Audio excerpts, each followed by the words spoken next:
मात्र ईसाई धर्म के अनुसार, जैसा कि पुस्तक 2 अध्याय 9 के दान के विवरण, मैंने एक पूर्व अध्याय में कहा था कि 4 मुख्य गुण और 3 धार्मिक गुण होते हैं। 3 धार्मिक गुण हैं विश्वास, आशा और चैरिटी। विश्वास को अंतिम 2 अध्यायों में चर्चा की जाएगी। चैरिटी पर आंशिक रूप से अध्याय 7 में चर्चा की गई थी, लेकिन वहां मैंने चैरिटी के उस हिस्से पर ध्यान केंद्रित किया जिसे क्षमा कहा जाता है। अब मैं थोड़ा और जोड़ना चाहता हूं। पहले, शब्द के अर्थ के बारे में। चैरिटी का अर्थ अब बस वही है जिसे पहले भिक्षा कहा जाता था, यानी गरीबों को देना। मूल रूप से इसका अर्थ बहुत व्यापक था। आप देख सकते हैं कि इसे आधुनिक अर्थ कैसे मिला। अगर किसी व्यक्ति में चैरिटी है, तो गरीबों को देना सबसे स्पष्ट चीजों में से एक है जो वह करता है। और इस तरह लोग बात करने लगे जैसे कि यह चैरिटी का पूरा अर्थ हो। इसी तरह कविता के बारे में राइम सबसे स्पष्ट चीज है, और इस तरह लोग कविता का अर्थ केवल राइम और कुछ नहीं समझने लगे। चैरिटी का अर्थ ईसाई अर्थ में प्रेम, लेकिन प्रेम ईसाई अर्थ में एक भावना का मतलब नहीं है। यह एक भावना की स्थिति नहीं है, बल्कि इच्छा शक्ति की स्थिति है। वह इच्छा शक्ति की स्थिति जो हमारे बारे में स्वाभाविक रूप से होती है, और हमें दूसरों के बारे में भी ऐसा करना सीखना चाहिए। मैं क्षमा के अध्याय में यह बताता हूं कि अपने प्रति हमारा प्रेम का मतलब यह नहीं है कि हमें अपने आप से पसंद है। इसका मतलब है कि हम अपनी भलाई की कामना करते हैं। इसी तरह हमारे पड़ोसियों के लिए ईसाई प्रेम या चैरिटी पसंद या स्नेह से बिल्कुल अलग चीज है। हम कुछ लोगों को पसंद करते हैं या उनसे लगाव रखते हैं और दूसरों से नहीं। यह समझना महत्वपूर्ण है कि यह स्वाभाविक पसंद न तो पाप है और न ही पुण्य। जैसे भोजन के प्रति आपकी पसंद या नापसंद कोई पाप या पुण्य नहीं है। यह बस एक तथ्य है। लेकिन बेशक हम इसके बारे में जो करते हैं वह या तो पाप है या पुण्य। लोगों के प्रति स्वाभाविक पसंद या स्नेह उनके प्रति चैरिटी करना आसान बनाता है। इसलिए सामान्यतः यह हमारी जिम्मेदारी होती है कि हम अपनी भावनाओं को प्रोत्साहित करें, लोगों को जितना हो सके पसंद करें। जैसे यह अक्सर हमारी जिम्मेदारी होती है कि हम व्यायाम या पौष्टिक भोजन के प्रति अपनी पसंद को प्रोत्साहित करें। यह इसलिए नहीं है कि यह पसंद खुद चैरिटी का गुण है, बल्कि इसलिए कि यह इसके लिए एक मदद है। दूसरी ओर, डर के लिए बहुत ध्यान रखना भी जरूरी है। किसी एक व्यक्ति के प्रति हमारी पसंद हमें दूसरों के प्रति अचैरिटेबल या यहां तक कि अन्यायपूर्ण बना सकती है। यहां तक कि कुछ मामलों में हमारी पसंद हमारे चैरिटी के साथ टकराती है, उन लोगों के प्रति जिन्हें हम पसंद करते हैं। उदाहरण के लिए, एक लाडली माँ स्वाभाविक स्नेह के कारण अपने बच्चे को बिगाड़ने के लिए ललचाई जा सकती है, यानी अपने स्नेहिल प्रवृत्तियों को संतुष्ट करने के लिए बच्चे की वास्तविक खुशी की कीमत पर।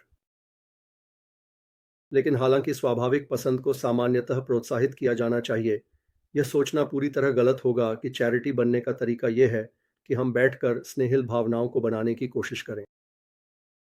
कुछ लोग स्वभाव से ठंडे होते हैं। यह उनके लिए एक दुर्भाग्य हो सकता है, लेकिन यह उतना ही पाप नहीं है जितना कि खराब पाचन होना पाप है। और यह उन्हें सीखने के मौके से बाहर नहीं करता या उनकी जिम्मेदारी से मुक्त नहीं करता। दान। हम सभी के लिए नियम बिल्कुल सरल है। अपने पड़ोसी से प्यार करते हैं या नहीं, इस बारे में समय बर्बाद मत करो। ऐसे व्यवहार करें जैसे आप करते हैं। जैसे ही हम यह करते हैं, हम एक बड़े रहस्य को खोज लेते हैं। जब आप ऐसा व्यवहार कर रहे होते हैं जैसे आप किसी से प्यार करते हैं, तो आप जल्द ही उन्हें प्यार करने लगेंगे। अगर आप किसी ऐसे व्यक्ति को चोट पहुंचाते हैं जिसे आप पसंद नहीं करते, तो आप पाएंगे कि आप उसे और भी कम पसंद करने लगेंगे। अगर आप उसकी मदद करते हैं, तो आप पाएंगे कि आप उसे कम नापसंद करने लगेंगे। वास्तव में एक अपवाद है। अगर आप उसकी मदद करते हैं, तो यह भगवान को खुश करने और चैरिटी के कानून का पालन करने के लिए नहीं, बल्कि उसे यह दिखाने के लिए कि आप कितने अच्छे क्षमाशील व्यक्ति हैं, और उसे अपने कर्ज में डालने के लिए और फिर उसकी कृतज्ञता का इंतजार करने के लिए बैठ जाना। आप शायद निराश होंगे। लोग मूर्ख नहीं होते। उनकी नज़र में दिखावा या संरक्षण जैसे किसी भी चीज़ के लिए बहुत तेज होती है। लेकिन जब भी हम किसी दूसरे व्यक्ति के साथ अच्छा करते हैं, सिर्फ इसलिए कि वह भी एक व्यक्ति है जिसे भगवान ने हमारे समान बनाया है और जो अपनी खुशी की इच्छा करता है जैसे हम अपनी खुशी की इच्छा करते हैं, हमने इसे थोड़ा और प्यार करना सीख लिया होगा। कम से कम इसे कम नापसंद करना सीख लिया होगा। इसलिए, हालांकि ईसाई चैरिटी उन लोगों के लिए बहुत ठंडी चीज़ लगती है जिनके सिर में भावुकता भरी होती है। और हालांकि यह स्नेह से पूरी तरह अलग है, फिर भी यह स्नेह की ओर ले जाता है। एक ईसाई और एक सांसारिक व्यक्ति के बीच का अंतर यह नहीं है कि सांसारिक व्यक्ति के पास केवल भावनाएं या पसंद है और ईसाई के पास केवल चैरिटी है।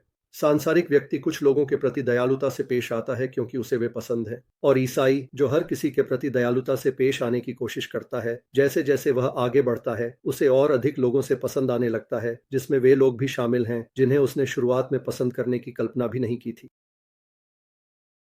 यह वही आध्यात्मिक कानून विपरीत दिशा में भयानक तरीके से काम करता है। जर्मनों ने शायद पहले यहूदियों के साथ बुरा व्यवहार किया क्योंकि वे उनसे नफरत करते थे। बाद में उन्होंने उनसे और भी अधिक नफरत की क्योंकि उन्होंने उनका बुरा व्यवहार किया था। जितना अधिक आप क्रूर होंगे उतना ही अधिक आप नफरत करेंगे, और जितना अधिक आप नफरत करेंगे उतना ही अधिक क्रूर आप बनेंगे, और इस तरह एक दुष्चक्र में हमेशा के लिए। अच्छाई और बुराई दोनों ही चक्रवृद्धि ब्याज की तरह बढ़ते हैं। इसलिए आप और मैं हर दिन जो छोटे छोटे निर्णय लेते हैं वे अनंत महत्व के होते हैं। आज का सबसे छोटा कार्य एक रणनीतिक बिंदु को पकड़ना है, जिससे कुछ महीनों बाद आप उन विजय की ओर बढ़ने में सक्षम हो सकते हैं जिनका आपने कभी सपना भी नहीं देखा था। आज लस्ट या गुस्से में एक स्पष्ट रूप से तुच्छ लिप्तता एक रिज या रेलवे लाइन या पुल के बिंदु को खोने के समान है, जिससे दुश्मन एक ऐसा हमला कर सकता है जो अन्यथा असंभव है। कुछ लेखक चैरिटी के शब्दों का उपयोग केवल मानवों के बीच ईसाई प्रेम को वर्णित करने के लिए नहीं करते, बल्कि भगवान का मनुष्य के प्रति प्रेम और मनुष्य का भगवान के प्रति प्रेम भी वर्णित करते हैं। इन दोनों में से दूसरे के बारे में लोग अक्सर चिंतित रहते हैं। उन्हें बताया जाता है कि उन्हें भगवान से प्यार करना चाहिए। वे अपने अंदर ऐसा कोई एहसास नहीं पा सकते। उन्हें क्या करना चाहिए? उत्तर पहले जैसा ही है। ऐसे व्यवहार करें जैसे कि आप करते हैं। भावनाओं को बनाने की कोशिश करते हुए मत बैठो। अपने आप से पूछें, अगर मुझे यकीन होता कि मैं भगवान से प्यार करता हूं तो मैं क्या करता? जब आप उत्तर पालें तो जाओ और उसे करो। कुल मिलाकर हमारे लिए भगवान का प्रेम उनके प्रति हमारे प्रेम की तुलना में सोचने के लिए एक बहुत ही सुरक्षित विषय है। कोई भी हमेशा श्रद्धापूर्ण भावनाएं नहीं रख सकता, और अगर हम रख भी सकें तो भावनाएं वह नहीं हैं जो भगवान को मुख्य रूप से परवाह होती है। ईसाई प्रेम, चाहे वह भगवान के प्रति हो या मनुष्य के प्रति, यह इच्छा का मामला है। अगर हम उसकी इच्छा को पूरा करने की कोशिश कर रहे हैं तो हम इस आज्ञा का पालन कर रहे हैं, तू अपने भगवान अपने प्रभु से प्रेम करेगा। अगर वह चाहें तो वह हमें प्रेम की भावनाएं देंगे। हम उन्हें अपने लिए नहीं बना सकते और हमें उन्हें अधिकार के रूप में मांगना भी नहीं चाहिए।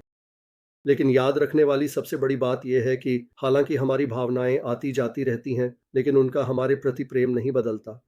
यह हमारे पापों या हमारी उदासीनताओं से थकता नहीं है, और इसलिए यह हमारी उन पापों से छुटकारा पाने की उसकी दृढ़ता में बिल्कुल भी नरम नहीं है, चाहे इसके लिए हमें कितना भी कीमत चुकानी पड़े, चाहे इसके लिए उसे कितना भी कीमत चुकानी पड़े। और हम अगले वीडियो में अध्याय 10 के साथ आगे बढ़ेंगे। देखने के लिए बहुत धन्यवाद। मैं तुम लोगों से प्यार करता हूँ, जैसा कि टिगर कहता है, अभी लिए अलविदा।